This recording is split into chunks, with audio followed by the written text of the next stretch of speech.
지난 열병식에서 북구성 O형 화성 16형을 새로 선보이는데 최대 압박 수단으로 간다면 이 무기 체계를 시험 발사할 가능성도 배제할 수 없다고 생각합니다.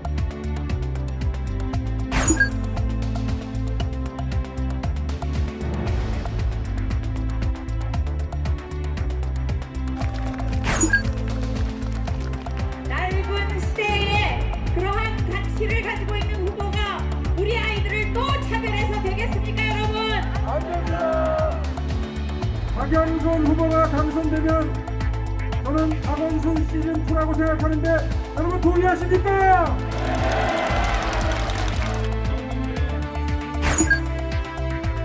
경제시장 부산 위기 해결사가 되어서 부산 다시 살리는 그 선거도 치러내겠습니다.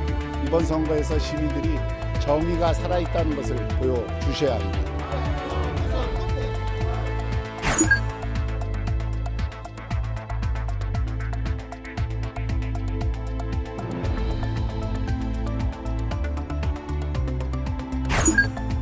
농사 짓기 위해서 땅을 산 거고 휴대전화 씨하고는 관계를 해서 산 거는 아니다. 고맙습니다.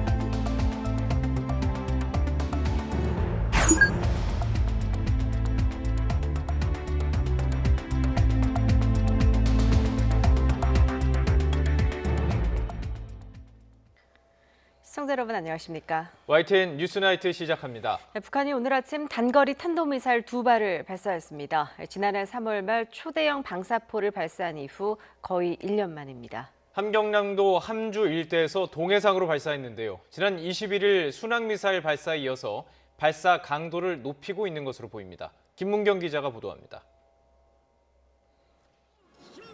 북한이 지난 21일 서해에 순항미사일을 발사한 지 나흘 만에 이번엔 탄도미사일을 쏘아 올렸습니다. 아침 7시 6분과 25분쯤 함경남도 함주 일대에서 동해로 단거리 탄도미사일 2발을 발사한 겁니다. 최대 고도 60km 정도를 유지하며 450km를 비행했다고 군은 전했습니다. 07시 6분경과 07시 25분경 북한 함경남도 함주 일대에서 동해상으로 발사된 단거리 미사일 2발을 포착하였습니다. 정확한 재원은 확인되지 않았지만 비행 거리 등을 감안할 때 신형 이스칸데르급 미사일 가능성이 높아 보입니다. 북한은 지난 1월 당대회 열병식에서 탄두를 늘린 이스칸데르급 미사일을 공개했습니다. 이스칸데르급 미사일은 하강 단계에서 변칙 기동을 해 요격이 어렵고 전술핵 탑재 가능성이 거론됩니다. 북한이 탄도미사일을 발사한 건 지난해 3월 말 초대형 방사포를 발사한 이후 거의 1년 만입니다. 지난 열병식에서 북구성 O형 화성 16형을 새로 선보이는데 최대 압박 수단으로 간다면 이 무기 체계를 시험 발사할 가능성도 배제할 수 없다고 생각합니다. 탄도미사일은 사거리에 관계없이 유엔 제재 대상이어서 제재 대상이 아닌 순항미사일 발사 때와는 다른 정치적 의미도 담겨 있습니다. 김정은 국무위원장의 참관 가능성에 대해 설명할 사안이 없다고 밝힌 군은 한미 간 긴밀한 공조로 만반의 대비태세를 유지하고 있다고 강조했습니다. YTN 김문경입니다. 북한의 이번 탄도미사일 발사는 마무리 단계에 접어든 바이든 행정부의 대북 정책을 겨냥했다는 분석입니다. 미 정부를 최대한 자극해서 정책 변화를 이끌어내기 위해 압박 수위를 점차 높일 것으로 보입니다. 이교준 기자의 보도입니다.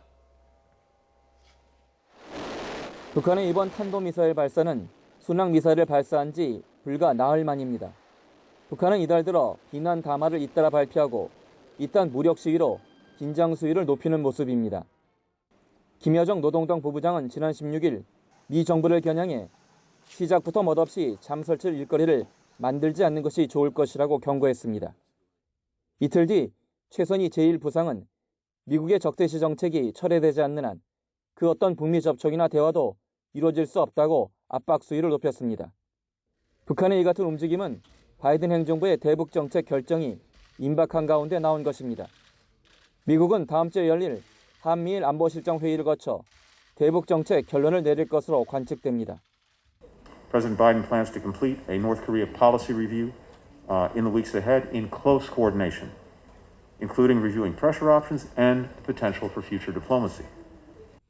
이번 도발도 미국의 새로운 대북 정책이 압박에 맞춰질 것을 경계하면서 북미 협상에서 주도권을 잡기 위한 포석이라는 분석이 높습니다. 북한은 이미 강대강 선대선 기조를 밝혔죠. 미국이 선대선 기조로 돌아서지 않는다라고 하면은 지금 하고 있는 미사일 발사의 수위를 점점 더 높이겠다라고 하는 그 예고편을 좀 보여주는 것 같아요.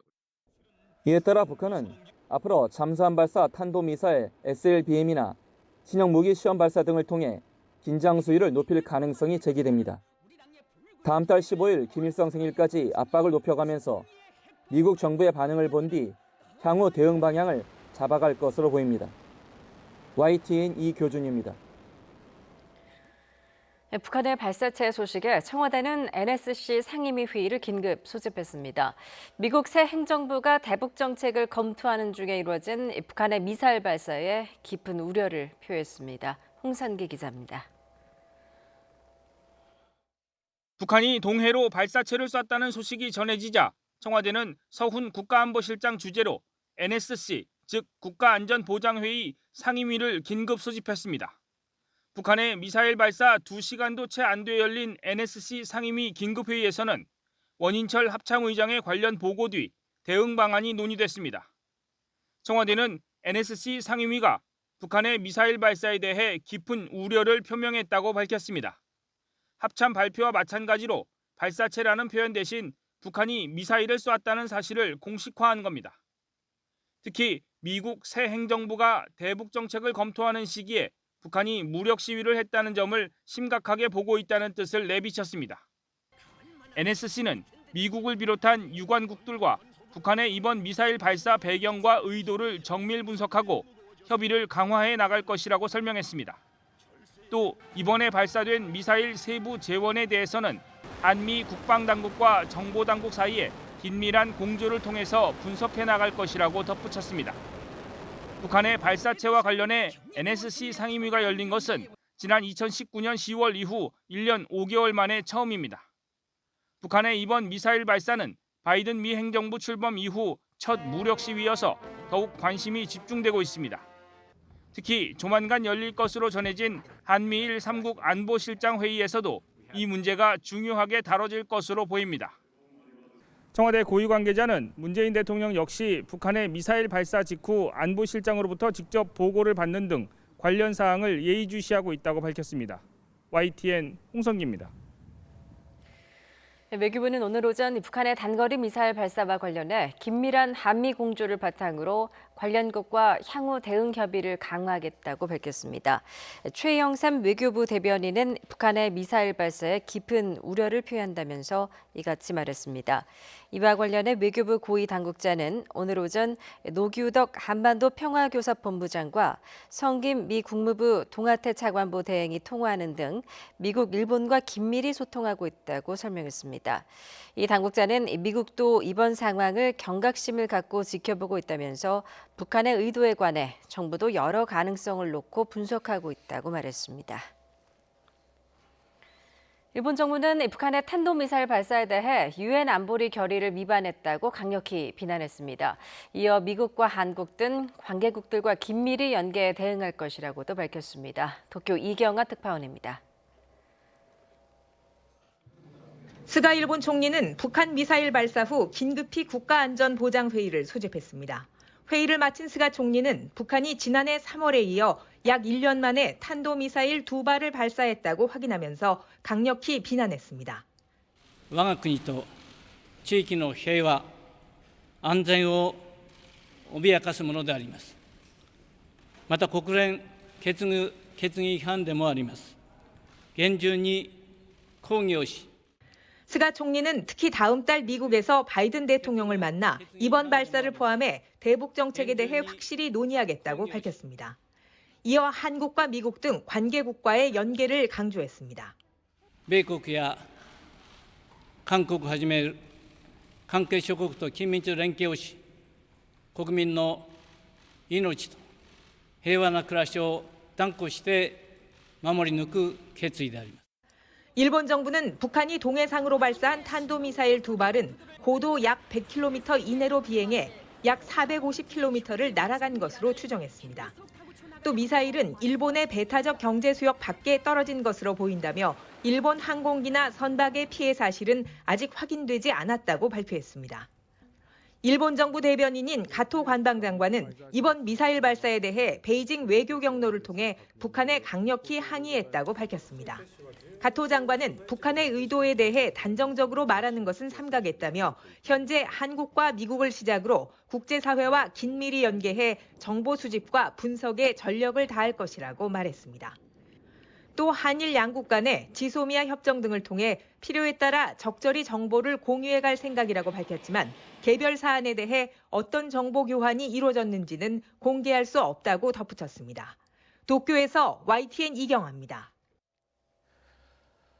공식 선거운동 첫날인 오늘 여야 서울시장 후보들은 분주한 하루를 보냈습니다.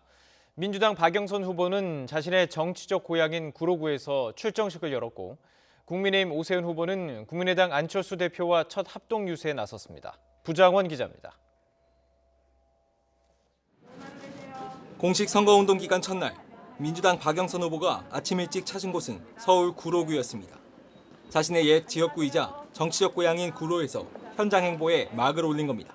네, 안녕하세요. 박영선입니다. 네, 박영선입니다. 네.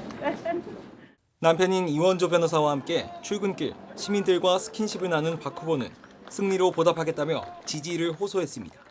이번 서울시장은 코로나19를 하루라도 빨리 종식시키는 민생시장이어야 합니다.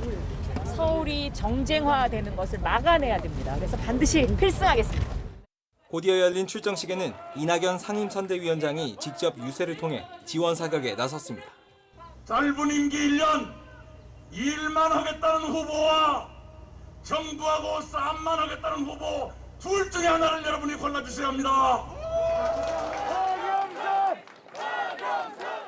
국민의힘 오세훈 후보는 민주당의 텃밭인 은평구를 시작으로 비교적 지지세가 약한 서울 서부권부터 훑으며 표심 공략에 분주했습니다.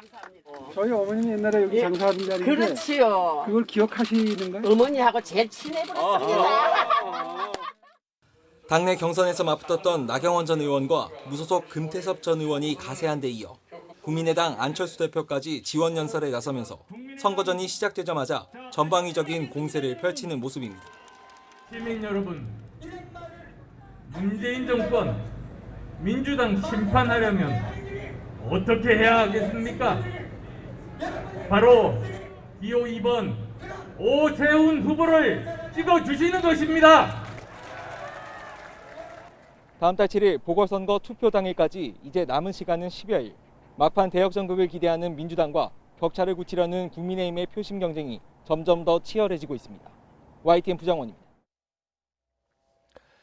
국민의힘 오세훈 서울시장 후보가 여론조사에서 민주당 박영선 서울시장 후보와의 격차를 20%포인트 가까이 벌렸지만 민주당은 여론조사에 충분히 반영되지 않은 지지층이 있다면서 기대를 걸고 있습니다. 자신감의 근거는 지난 20대 총선에서 오세훈 후보를 상대로 벌였던 역전극의 경험입니다. 송재인 기자의 보도입니다.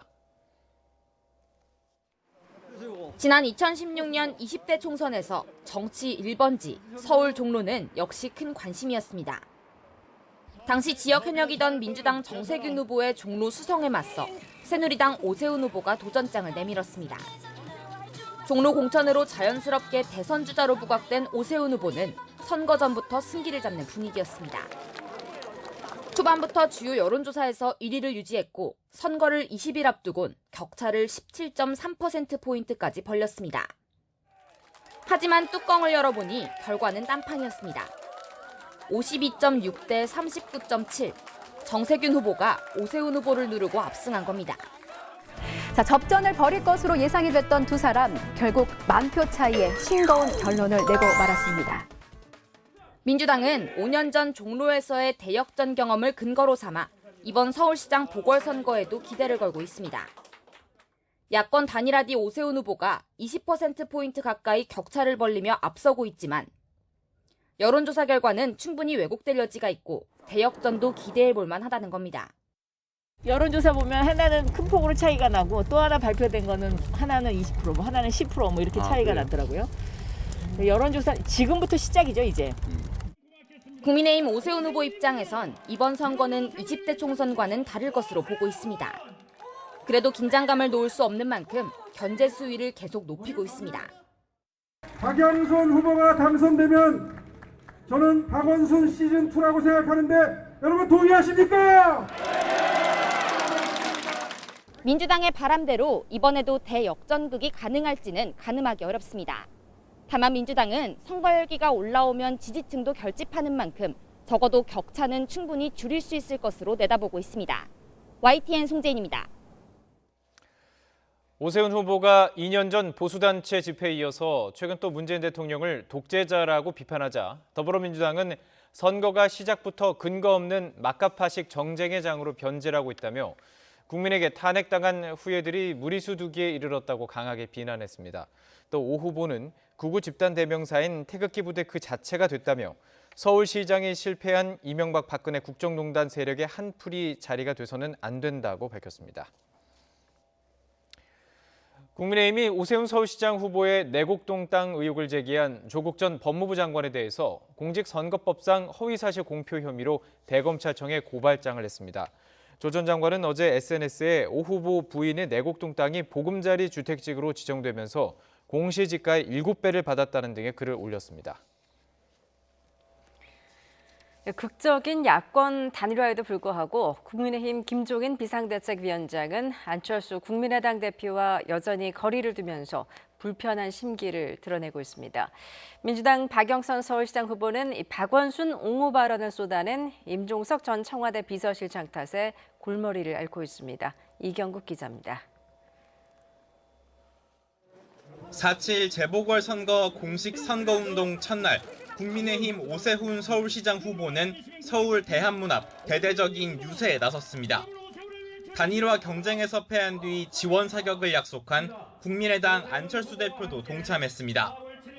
앞서 단일화 과정에서 날선 발언을 주고받은 김종인 비상대책위원장과 안 대표는 현장에서 만나 거리낌 없이 악수하기도 했습니다. 그런데 정작 안 대표가 연설을 시작하자 안철수입니다. 갑자기 김 위원장이 자리를 뜨려 합니다. 주변의 만류에도 불구하고 김 위원장은 이내 유세 차량에서 내려갔습니다. 국민의힘은 예정된 일정이 있었다고 설명했지만 앞서 김 위원장은 안 대표에 대한 불편한 심기를 노골적으로 드러내기도 했습니다. 기자회견의 전반적인 걸 한번 훑어보면은 그런 뉘앙스가 섞여 있는 것 같다 이런 얘기. 자기 나름대로 어떻게 기여를 할 건가는 스스로 생각할 문제이지. 김 위원장은 전날 방송에서도 안 대표가 정권 교체에 지장을 초래할 것 같다고 말했고 당내외 중진들이 안 대표를 지지해 당이 이 꼴이 됐다는 발언까지 했습니다. 단일화 이후에도 해묵은 감정이 풀리지 않는 모양새입니다. 민주당 박영선 후보는 임종석 전 청와대 비서실장 때문에 고민이 많습니다. 임 전 실장이 고 박원순 전 서울시장에 대한 옹호 발언을 쏟아냈기 때문입니다. 관련 발언을 삼가달라는 요청에도 임 전 실장은 연이틀 박 전 시장에 대한 헌사를 이어갔습니다.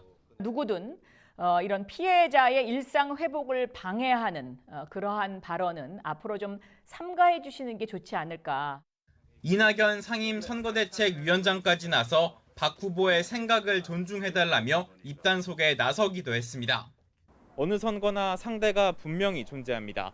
상대와 싸우기에도 버거운 상황에서 내부 불협화음이 노출된다면 그 피해는 해당 후보에게 고스란히 돌아갈 수밖에 없습니다. YTN 이경국입니다.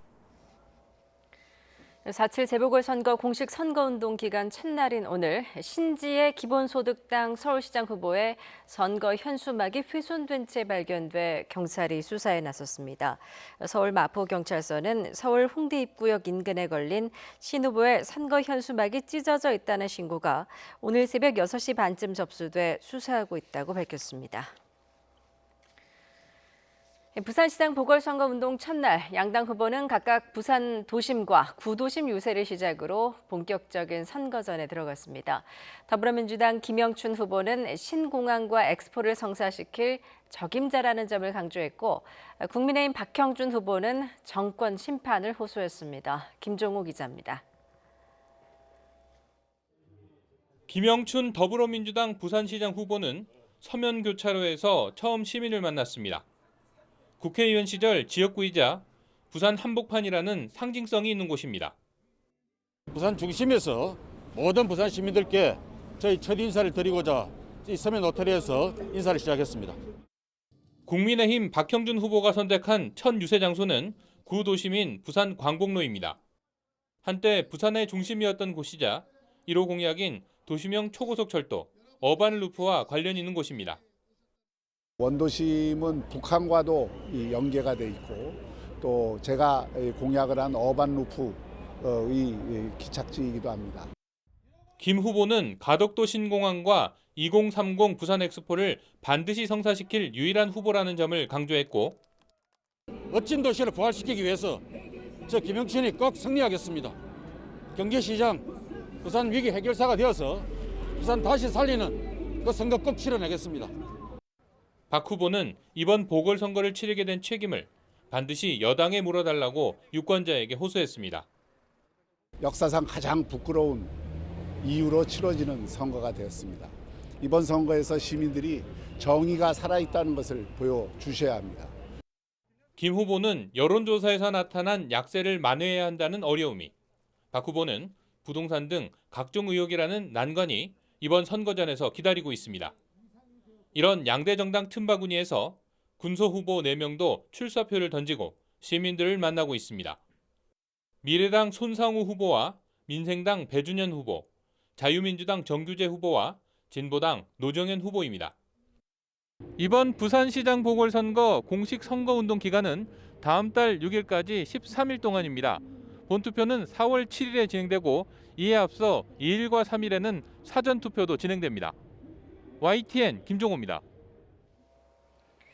국회 정보위원회가 오는 29일 전체 회의를 열기로 한 것을 두고 국민의힘은 박형준 부산시장 후보를 겨냥한 것이라며 반발했고 더불어민주당은 국정원 불법 사찰 진상규명을 방해하려 한다며 맞섰습니다.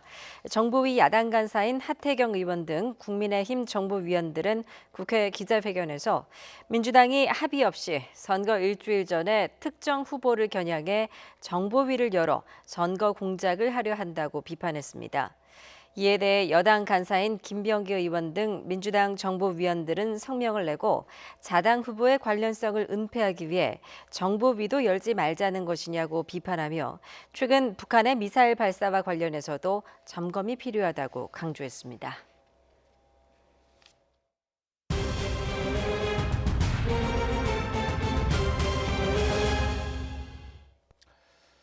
오늘도 코로나19 신규 환자가 400명대를 기록하면서 누적 확진자가 10만 명을 넘었습니다.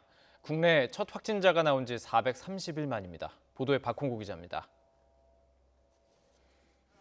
지난해 11월부터 본격화한 3차 대유행이 넉 달이 지나도록 계속되는 가운데 신규 환자가 430명 추가됐습니다.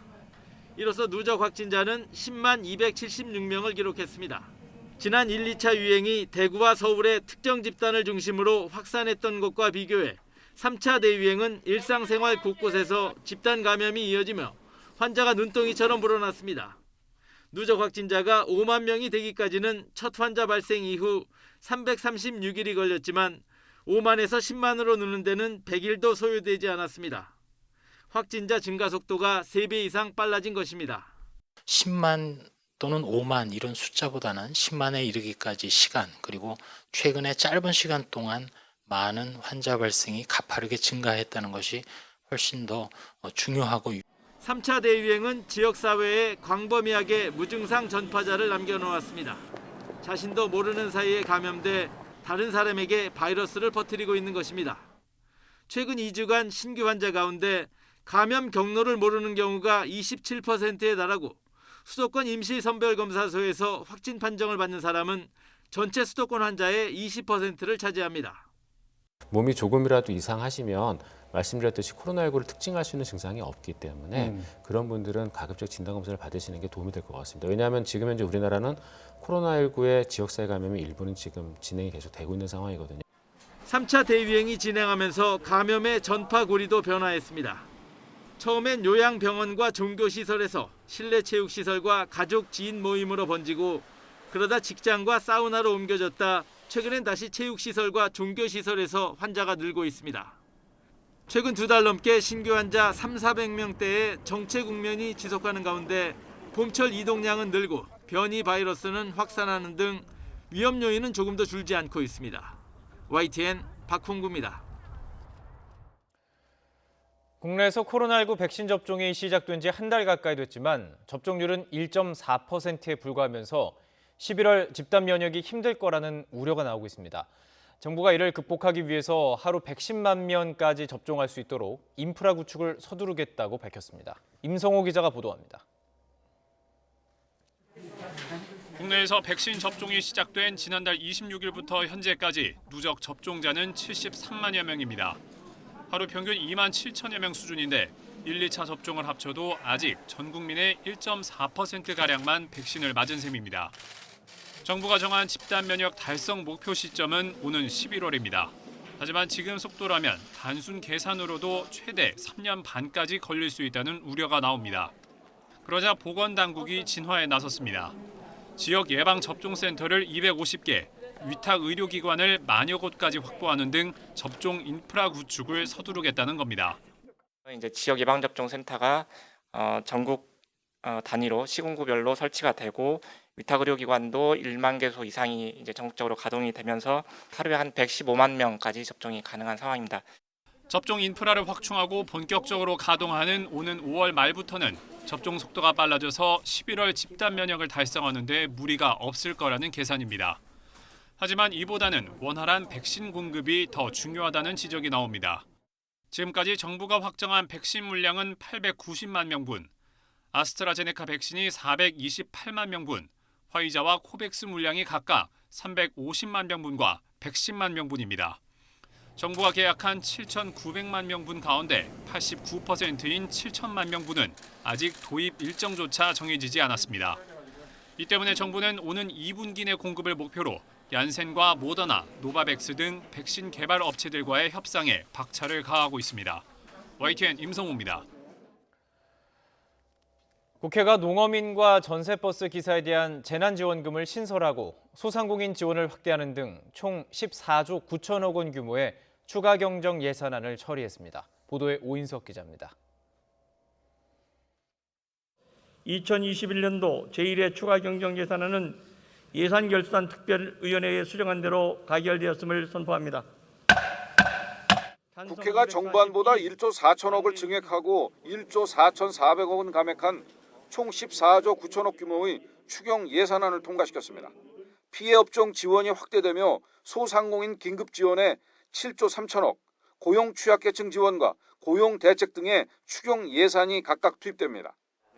코로나 장기화로 어려워진 소규모 영세 농어가 46만 가구에 30만 원 상당의 한시 경영 지원 바우처가 신설됐습니다. 방역 조치로 매출 감소 피해를 입은 농어업과 임업 3만 2천 가구는 100만 원의 바우처가 지원됩니다.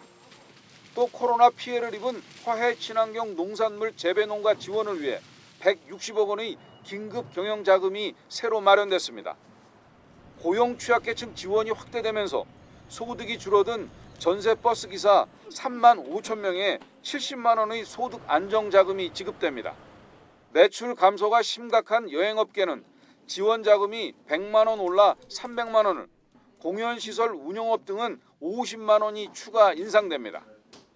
저신용으로 대출이 어려운 소상공인 10만 명에게 1조 원 규모로 1,000만 원 한도에서 연 1.9% 금리로 직접 융자가 신설됐습니다. 전체 추경 규모는 일부 융자 사업과 시급성이 낮은 일자리 사업 지출을 구조조정해 정부 안과 비슷하게 유지됐습니다. 이에 따라 추경이 반영된 GDP 대비 재정 수지와 국가 채무는 변동이 없었습니다. 정부는 소상공인 지원금은 29일부터, 긴급 고용안정 지원금은 30일부터 지급을 시작하기로 했습니다. YTN 오인성입니다. 영국 제약사 아스트라제네카가 미국에서 진행한 코로나19 백신의 3상 임상 시험 결과 유증상 감염을 막는 데 76%의 효능을 보였다고 발표했습니다. 앞서 22일 공개한 효능은 79%였습니다. 아스트라제네카는 또 자사의 백신이 중증으로 진행하는 것을 100% 막는 효과가 있었다는 기존 발표를 재확인했습니다. 아울러 65세 이상에는 지난 20일 발표 때보다 높은 85%의 예방 효과가 있었다고 밝혔습니다.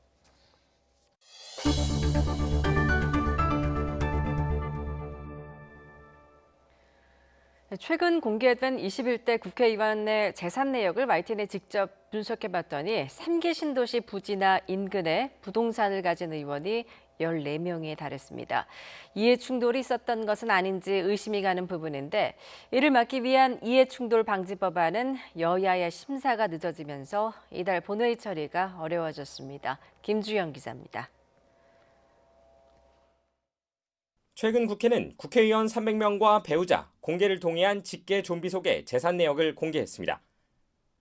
YTN은 이들의 부동산 가운데 경기 남양주 왕숙 신도시 등 3기 신도시 부지 전체, 그리고 각 부지와 인접한 곳에 위치한 것이 있는지 분석해봤습니다. 그런데 신도시 부지 안에 배우자 명의 땅을 가진 의원이 1명, 인접한 곳에 부동산을 가진 의원은 13명인 것으로 나타났습니다. 이 가운데 한 의원은 의심을 사고 있는 자신의 땅과 도보 5분 거리에 공공주택 사업을 유치했고 땅값이 10억 원 오르기도 했습니다. 이번에는 그 땅 부근에 다시 한번 신도시가 들어서게 된 겁니다. 다른 의원의 배우자는 신도시 부근에 땅을 가지고 있는데 특혜를 받고 도로가 생겼다는 의혹까지 사고 있습니다. 물론 위치만으로 개발 정보를 미리 얻었거나 이해 충돌이 있다고 단정하기는 어렵지만 다방면의 정보를 얻을 수 있는 국회의원 직무 특성을 고려해 볼 때 의심해 볼 만한 부분입니다. 상황이 이런데도 국회의원의 이해 충돌을 막을 수 있는 관련 법안은 여전히 상임위 소위 문턱조차 넘지 못했습니다. 여야 모두 이해 충돌 방지법 제정에 큰 이견이 없고 미룰 명분도 없다면서도 가족 채용 제한의 범위, 법 적용 대상 등 세부적인 쟁점에 대해 합의를 하지 못하고 있는 겁니다. 민주당은 처리 속도를 높이자, 국민의힘은 처음 만들어지는 법인 만큼 신중해야 한다며 맞서고만 있다 보니 이달 본회의 처리는 사실상 무산됐습니다. 이해충돌 방지법 제정을 흔히 고양이 목에 방울 달기라고 합니다. 이런저런 핑계를 대며 10년 가까이 처리하지 않았는데 3월을 처리 시한으로 잡던 정치권의 약속은 이번에도 지켜지지 못했습니다. YTN 김주영입니다. 일부 세종시 의원들이 최근 문제가 된 스마트 국가산업단지 부근이나 개발 지역에 수십억 원대의 토지를 보유한 것으로 확인됐습니다. 해당 의원들은 개발 계획이 세워지기 전에 매입한 땅이거나 농사를 짓기 위한 땅이라면서 투기는 아니라고 밝혔습니다. 이상곤 기자입니다. 세종시 조치원읍 봉산 일대 땅을 부인 명의로 산 뒤 도로 포장 예산을 편성해 경찰 수사를 받는 세종시의회 김원식 의원은 인근의 또 다른 땅을 산 것으로 확인됐습니다. 등기부 등본을 확인해보니 김 의원의 부인이 지난 2019년 조치원읍 서창리에 있는 토지 107제곱미터를 1억 3천여만 원에 산 것으로 나옵니다. 논란이 됐던 땅도 그대로 보유하고 있어 전체 토지가액은 10억 3천만 원을 신고했습니다. 세종시 의회에서 가장 재산이 많은 건 17억 9천만 원을 신고한 차성호 의원으로 확인됐습니다. 앞서 투기 의혹이 제기된 스마트 국가산단 예정지 인근 야산 2만 6천 제곱미터 말고도 전동면의 농과 청주시 오송읍의 밭 등 15억 3천만 원 상당의 토지를 보유한 것으로 나타났습니다. 산단 예정지 인근인 연서면 봉암리에도 본인과 가족 명의로 주택과 상가 건물을 다수 가지고 있었습니다. 최평석 의원도 세종시 북악면에 6,700제곱미터의 논밭을 소유한 것으로 확인됐는데 토지가액은 17억 5천만 원으로 집계됐습니다. 북악면 토지는 세종시 북악역에서 북대전 나들목까지 연결하는 도로 건설이 예정된 곳과 대부분 인접해 있습니다. 해당 의원들은 언론과의 통화에서 투기 의혹을 부인했습니다. 농사 짓기 위해서 땅을 산 거고 북대전 아저씨하고는 관계를 해서 산 거는 아니다, 이렇게 말씀드리겠습니다. 세종시 말고도 다른 지역에 토지를 보유한 의원도 다수 확인되는 등 의원 18명 가운데 13명이 본인이나 가족 명의로 토지를 보유하고 있었습니다. 이춘희 세종시장은 32억 5천만 원을 신고해 전국 광역단체장 가운데 가장 재산이 많은 것으로 확인됐습니다. YTN 이상곤입니다. 땅 투기 의혹을 수사하는 경찰이 용인 반도체 클러스터 부지를 사들인 전 경기도청 공무원의 거주지를 압수수색했습니다. 내부 정보를 이용해서 전철역 예정지를 사들인 혐의를 받는 포천시 공무원에 대한 구속영장은 검찰이 한 차례 돌려보내 재신청했습니다. 홍민기 기자가 보도합니다. 지난 2018년 수억 원을 들여 용인시 반도체 클러스터 부지를 사들인 전 경기도 공무원 A씨. 땅을 살 때 경기도청 투자진흥과 간부로 근무해 업무상 알게 된 정보를 투기에 이용한 게 아니냐는 의혹이 불거졌습니다. 지금 시세를 보면 250 정도? 지금 여기가 이제 보상 수용되는 곳 바깥이에요. 네, 수용 경계 외 지역이기 때문에. 땅 투기 의혹을 수사하고 있는 경기 남부경찰청이 A씨의 집을 압수수색했습니다. 5시간 이상 진행한 압수수색에서 경찰은 A씨의 휴대전화와 노트북 등을 확보했습니다. 이를 통해 A씨가 반도체 클러스터 조성 계획을 미리 알고 땅을 매입했는지 등을 조사하고 있습니다. 경찰은 수십억 원을 들여 전철역 예정지와 건물을 사들인 포천시 공무원 박모 씨에 대한 구속영장도 다시 신청했습니다. 앞서 검찰은 신청한 영장의 내용을 보완하라며 구속영장을 돌려보냈습니다. 이에 대해 경찰은 박 씨 변호인과 상의해 2가지 사실에 대한 내용을 보완했다며 영장을 재신청했다고 밝혔습니다.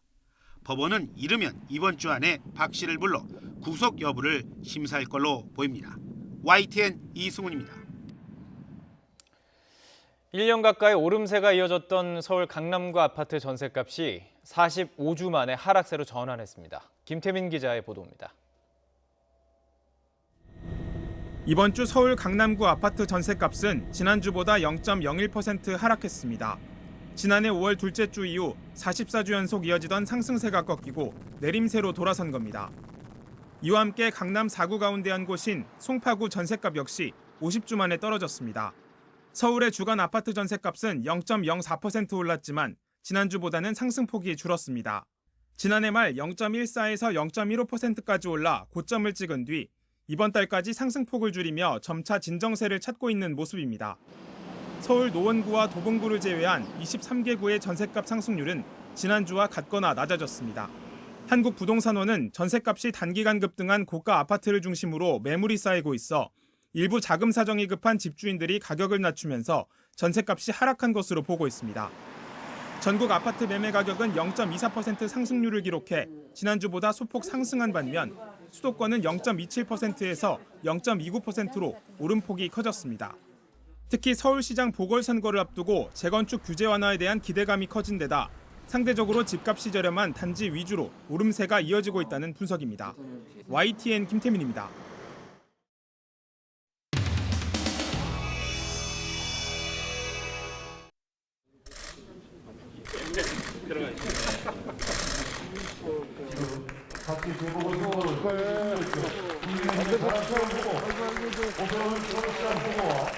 안철수 국민의당 대표께서 입장하고 계십니다. 의원님께서는 큰 박수로 환영해 주시기를 부탁드리겠습니다.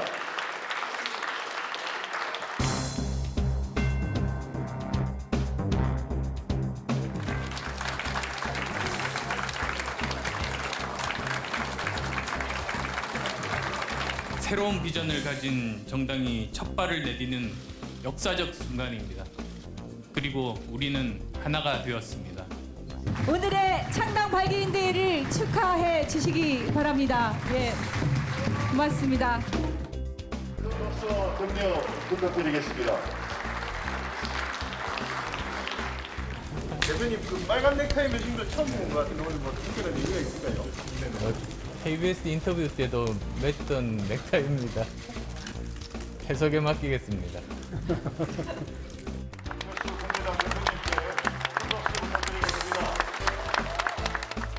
저와 안철수는 오세훈 후보를 도와 최선을 다할 것을 의원 여러분들 앞에서 약속드립니다. 맞는 말 아닙니까? 분명하게 말씀드립니다. 최선을 다하겠습니다. 확신합니다. 승리하도록 하겠습니다.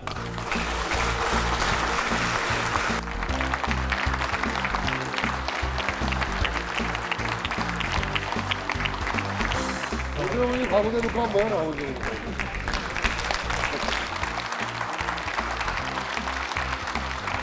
포옹 한 번만 해주십시오.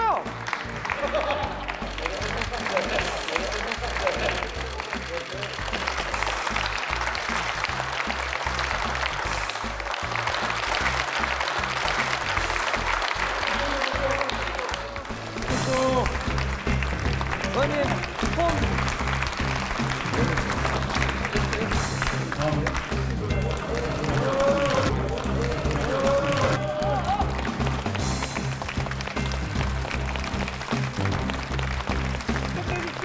돌아놓고 한번 해, 돌아놓고.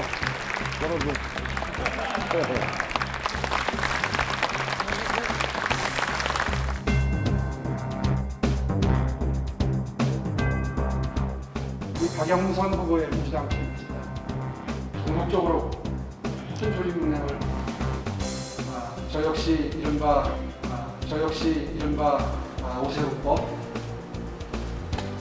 아마 새로운 정치를 만드는데 사람 살려주세요.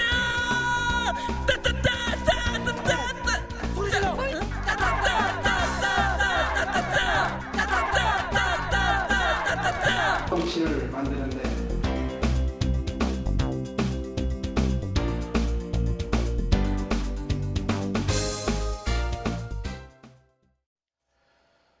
오늘 오후 4시 30분쯤 부산 송정동에 있는 녹산공단의 골판지 공장에서 불이 나 관할 지역 소방서 인력 전체가 출동하는 대응 1단계가 내려졌습니다.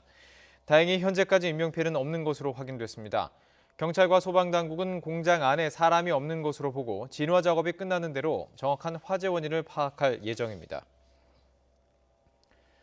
기자를 겨냥해 달린 기레기라는 인터넷 댓글은 모욕죄로 처벌할 수 없다는 대법원의 판단이 나왔습니다. 박서경 기자가 보도합니다. 지난 2016년 2월 이모 씨는 인터넷 포털 사이트에 올라온 자동차 관련 기사에 댓글을 달았습니다. 댓글에는 기자와 쓰레기의 합성어인 기레기라는 단어가 들어가 있었고 이 씨는 기자를 모욕한 혐의로 재판에 넘겨졌습니다. 재판에서 이 씨는 홍보성 기사를 쓴 기자를 지칭한 거고 다른 사람들의 의견을 묻기 위한 차원이었다고 주장했습니다. 하지만 1심과 2심은 사회적 평가를 저하할 만한 추상적 판단이나 경멸적 감정을 표현한 것이라며 이 씨에게 벌금 30만 원을 선고했습니다. 그런데 대법원의 판단은 달랐습니다. 모욕적 표현이긴 하지만 일반적 사회윤리에 어긋나지 않는다며 원심을 무죄 취지로 깨고 사건을 대구지방법원으로 돌려보냈습니다. 재판부는 인터넷 게시글에 모욕적 표현이 포함돼 있어도 내용이 객관적으로 타당하고 표현도 악의적이지 않다면 문제가 안 된다고 판단했습니다. 또 기레기는 기사와 기자 행태를 비판하는 글에서 비교적 폭넓게 사용되는 단어라고도 덧붙였습니다. 최근 종북이라는 단어도 모욕죄에 해당하지 않는다는 판결이 나오는 등 대법원은 표현의 자유에 힘을 싣고 있습니다. 아주 일부의 영역에서 형사처벌까지 하는 것은 너무 과도하다라는 판단을 하고 있는 것 같아요. 그 내용이나 어떤 맥락 이런 걸 고려해 봤을 때 표현의 자유를 조금 더 두텁게 보호하려고 하는 경향도 있는 것 같고요. 하지만 우려의 목소리도 나옵니다. 욕설과 표현의 자유를 나누는 기준이 뭔지, 일반적으로 용인되는 사회적 폭력의 범위는 어디까지인지 등이 모두 애매하기 때문입니다. 사법적 판단 기준을 확실히 하기 위해 모욕적 표현을 사용하면 일단 유죄로 판단하되 앞뒤 맥락을 고려해 형량을 정하는 방식이 바람직하다는 지적도 나옵니다. 추후에 인터넷 공간에서의 언어폭력, 악플 이런 거에 대해서 더 많은 어떤 범죄를 유발시킬 수 있는 위험한 논거가 될 수 있고 법관 한 명 한 명의 개개인의 가치관에 따라 달라질 수 있는 모호한 개념을 가지고 최근 온라인 비난 댓글이 극단적인 선택을 초래한다는 비판의 목소리가 커지는 가운데 인터넷에서 표현의 자유와 범죄의 경계가 어디까지인지를 두고 논란도 적지 않을 것으로 보입니다. YTN 박서경입니다. 박근혜 전 대통령이 세월호 참사 당시 마약이나 보톡스를 했다는 의혹이 사실인지 확인하면 좋겠다는 집회 발언을 명예훼손이라고 보기는 어렵다는 대법원의 판단이 나왔습니다. 대법원은 허위사실 적시에 의한 명예훼손 혐의로 기소된 인권활동가 박래군 씨의 상고심에서 유죄로 판결한 원심을 깨고 무죄 취지로 사건을 서울고등법원으로 돌려보냈습니다. 재판부는 박 씨의 발언이 구체적인 사실을 적시했다고 단정하기 어렵고 대통령 직무 수행이 적정한지에 대해 비판하는 것으로서 피해자 개인을 악의적으로나 경솔하게 공격했다고 평가할 수는 없다고 밝혔습니다. 양승태 전 대법원장 시절 사법행정권 남용 의혹에 연루돼 기소된 전 현직 법관 가운데 첫 유죄 판결을 받은 이규진 전 대법원 양형위원회 상임위원이 1심 판결에 불복해 항소했습니다. 앞서 이 전 상임위원은 1심에서 통합진보당 지방의회 의원 지위 확인 소송에 개입하고 파견 법관들을 동원해 헌법재판소 내부 정보를 수집한 혐의 등으로 징역 1년 6개월에 집행유예 3년을 선고받았습니다. 지난해 우리나라 국민 5명 가운데 1명이 외롭다고 느낀 것으로 나타났습니다. 코로나19 여파로 대면 접촉이 크게 줄었기 때문으로 풀이되고 있습니다. 차유정 기자가 보도합니다. 지난해 우리 국민 가운데 외로움을 느꼈다는 비율이 늘었습니다. 5명 가운데 1명이 외로웠다고 응답한 건데 지난 2016년 이후 가장 높은 비율입니다. 코로나19 여파에 따라 집콕 생활이 일상화하면서 혼자 보내는 시간이 길어지고 대면 접촉이 줄어든 영향으로 풀이됩니다. 자신의 삶에 만족감을 느낀다는 비율도 10명 가운데 6명에 불과했습니다. 10명 가운데 7명은 행복감을 느꼈다고 응답했지만 소득 수준에 따른 차이가 뚜렷했습니다. 월소득 100만 원 미만이 행복하다는 비율은 절반에도 못 미쳤고 100만 원에서 200만 원 미만도 행복감을 느꼈다는 비율이 절반에 가까웠습니다. 반면 나머지 소득 구간에선 행복감을 느꼈다는 비율이 70%대 수준이었습니다. 지난해 만 13세 이상 국민 가운데 결혼해도 자녀가 필요하지 않다고 생각하는 비율은 2년 전보다 올랐습니다. 특히 젊은 세대에서 이런 경향이 두드러졌습니다. 10대는 60.6%, 20대는 52.5%로 과반이 결혼 후 자녀가 필요하지 않다고 응답했습니다. 성별로 보면 자녀가 필요하지 않다는 응답은 여자가 36.3%로 남자 27.3%보다 많았습니다. YTN 차유정입니다. 우리나라 인구는 오는 2028년에 정점을 찍은 뒤에 계속 내리막길을 걸을 거란 전망이 나왔습니다. 통계청이 발표한 2020 한국의 사회지표를 보면 지난해 우리나라 총인구는 5,178만 명이며 오는 2028년 5,194만 명으로 정점을 찍은 뒤에 줄곧 감소할 것으로 분석됐습니다. 전 인구를 나이 순으로 줄지었을 때 중간값인 중위 연령은 43.7세였으며 앞으로 10년마다 5에서 6세 정도 많아질 것으로 전망됐습니다. 또 서울과 인천, 경기 등 수도권 인구는 모두 2,595만 명으로 전체 인구의 절반을 넘었으며 매해 비중이 증가하고 있는 것으로 나타났습니다. 문재인 대통령이 나로 우주센터를 찾아 한국형 발사체 누리호의 1단도 최종 연소시험을 참관하고 세계 7대 우주강국 도약을 선언했습니다. 정부는 이번 시험의 성공으로 사실상 누리호 개발이 완료됐다고 보고 비행 모델을 최종 조립해서 계획대로 오는 10월 발사할 예정입니다. 문 대통령의 발언 직접 들어보시죠. 이제 대한민국의 우주시대가 눈앞에 다가왔습니다. 우리도 우리의 위성을 우리가 만든 발사체에 실어 우주로 쏘아 올릴 수 있게 되었고 민간이 혁신적인 우주 산업을 주도하는 뉴스페이스 경쟁에도 본격적으로 뛰어들게 되었습니다. 내년에 달 궤도선을 발사하고 2030년까지 우리 발사체를 이용한 달 착륙의 꿈을 이루겠습니다. 나로 우주센터에 민간 기업이 사용할 수 있는 고체 발사장을 설치하는 등 민간 발사체 기업의 성장을 적극 지원하겠습니다. 정부는 국가우주위원회 위원장을 국무총리로 격상할 것입니다. 민관의 역량을 더욱 긴밀히 결집하고 세계 7대 우주강국으로 확실하게 도약하겠습니다. 지난해 우리나라 음반과 음원 시장이 세계 주요 음악 시장 가운데 가장 빠르게 성장한 것으로 나타났습니다. 국제음반산업협회 보고서를 보면 우리나라 음반, 음원 시장은 지난해 44.8%나 성장했는데 방탄소년단 등 K-팝 스타들의 해외 팬덤이 확대되고 실물 음반 매출이 증대된 데 힘입은 것으로 풀이됩니다. 우리나라는 미국과 일본, 영국, 독일, 프랑스에 이어서 세계 6위 시장으로 집계됐습니다. 소비자에게 청약 철회와 환불 등 폭넓은 권리를 보장하는 금융소비자보호법이 오늘부터 시행에 들어갔습니다. 그런데 주요 시중은행들의 비대면 상품 판매 서비스가 줄줄이 중단돼서 이용자들이 불편을 겪고 있습니다. 왜 그런지 이종수 기자가 취재했습니다. KB국민은행의 스마트 텔러 머신 STM, 현금 출납에 통장 체크카드 신규 재발급도 가능한 STM의 새 입출금 통장 만들기 서비스가 중단됐습니다. 금융소비자보호법 시행에 따라 입출금 통장을 새로 만들 때 약관, 상품 설명서 등을 고객에게 줘야 하는데 이게 불가능하기 때문입니다. 금융당국이 관련 규정과 가이드라인을 늦게 마련해 제때 준비를 못했다는 게 은행 측 설명인데 애꿎게 이용자가 불편을 겪어야만 했습니다. 기계가 이미 있는데도 불구하고 이용을 하고 있는데 이렇게 되니까 일단 너무 당황스럽고 누구를 위한 법인지 생각이 들고. 신한은행도 STM과 같은 서비스 가운데 상품 신규 해지 서비스를, 우리은행 역시 예금과 펀드의 신규 판매 등 키오스크 일부 기능을 중단했습니다. 하나은행도 AI 로보 어드바이저 서비스의 펀드 신규 재조정 거래를 일시 중단했습니다. 금융소비자법 금소법은 소비자 권리를 폭넓게 보장하자는 취지지만 시행 초기 이처럼 불편을 낳고 있습니다. 금소법은 보험 대출 상품 등에 대해 일정 기간 내에 자유롭게 계약을 철회할 수 있도록 했습니다. 금융상품도 가입 의사를 철회하고 이미 낸 돈을 돌려받을 수 있습니다. 보험상품은 보험증권을 받은 날로부터 15일 또는 청약일로부터 30일 중 빠른 날, 투자상품과 대출상품은 계약 체결일로부터 각각 7일, 14일 이내에 청약을 철회하면 됩니다.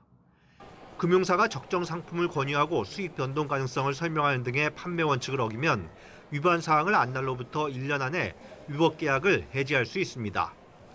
금융사가 불공정 영업행위 금지, 광고 규제 등을 위반하면 관련 수입의 최대 50%까지 징벌적 과징금이 부과됩니다. YTN 이종수입니다. 서울에서 벚꽃이 개화했습니다. 관측 이후 99년 만에 가장 일찍 폈습니다. 통계로도 최근 10년간 기온 상승이 확연하고 봄과 여름도 4일 정도 길어진 것으로 나타났습니다. 정혜윤 기자가 보도합니다. 부쩍 치솟은 기온이 봄꽃 개화를 재촉하고 있습니다. 개나리, 진달래에 이어 벚꽃도 앞다퉈 피고 있습니다. 서울 벚꽃의 표준 관측목인 송월동 왕벚나무. 24일부터 한 가지에 3송이 이상의 벚꽃이 펴 공식 개화가 발표됐습니다. 관측 이후 99년 만에 가장 일찍 꽃이 핀 겁니다. 1922년부터 서울 벚꽃 관측이 시작되었는데요. 이 100년 관측 이래 가장 빨리 관측이 되었습니다. 이거는 역대 가장 빨랐던 작년 그보다도 3일이나 더 빠른 것이고요. 평년보다도 17일 빨리 관측되었습니다. 온난화로 기온이 과거보다 크게 오른 것이 원인으로 지목됩니다. 실제로 기상청의 새로운 기후 평년값을 보면 그 차이가 확연히 드러납니다. 1991년에서 2020년 새로운 평년값의 전국 평균 기온은 이전 평년값보다 0.3도 높습니다. 봄과 여름은 이전보다 각각 4일 길어졌고 반면 가을과 겨울은 하루와 7일 짧아졌습니다. 특히 봄꽃 개화 시기에 가장 큰 영향을 주는 3월 기온은 이전 평년보다 무려 0.6도나 상승한 것으로 나타났습니다. 지난해에 이어 2년 연속 서울 벚꽃이 관측 이후 가장 일찍 개화하는 기록을 세운 것이 이해가 되는 대목입니다. YTN 정혜윤입니다. 한전공대 설립을 위한 특별법이 국회 본회의를 통과했습니다. 내년 3월 개교를 앞두고 본격적인 대학 설립과 학사 일정 추진이 급물살을 타게 됐습니다. 나연호 기자입니다. 한전공대 설립을 위한 법안이 국회 본회의 문턱을 넘었습니다. 지난해 10월 법안이 발의된 지 5달 만입니다. 한국에너지공과대학 법안은 산업통상자원중소벤처기업위원회에 수정한 대로 가결되었음을 선포합니다. 법안이 통과되면서 내년 3월을 목표로 한 한전공대 개교에 파란불이 켜졌습니다. 국내 전력회사들이 들어선 전남 나주에 있는 한전공대 부지입니다. 건축을 위한 모든 인허가 절차가 마무리된 가운데 오는 5월에는 캠퍼스 핵심 시설에 대한 착공에 들어갈 예정입니다. 이뿐 아니라 에너지 분야를 연구하고 가르칠 국내외 교수를 채용해야 합니다. 또 학사제도와 학생 선발 계획을 마련해 오는 5월에는 대학 모집 요강 공고도 내야 합니다. 법령 후속인 어떤 시행령을 제정하는 부분이 있고요. 그다음에 그에 따른 시행령에 규정되어 있는 특수법원 설립이라든가, 그다음에 그 학생 모집 요강, 그리고 나서 학생 모집 그런 부분이 남아 있습니다. 전라남도는 에너지 신소재를 비롯한 한전공대 5대 중점 연구 분야에 대한 인프라 구축과 기술 사업화를 지원합니다. 세계 최고의 미래 에너지 기술 개발과 전문 연구 인력 양성에 요람이 될 뿐만 아니라 대한민국이 신에너지 주권을 확보하는 데 핵심적인 역할을 수행하도록 적극 육성하도록 하겠습니다. 아울러 국가 대형 연구시설인 초강력 레이저 센터를 유치해 나주 혁신도시를 세계 에너지 산업의 중심지로 만들 계획입니다. YTN 나인호입니다.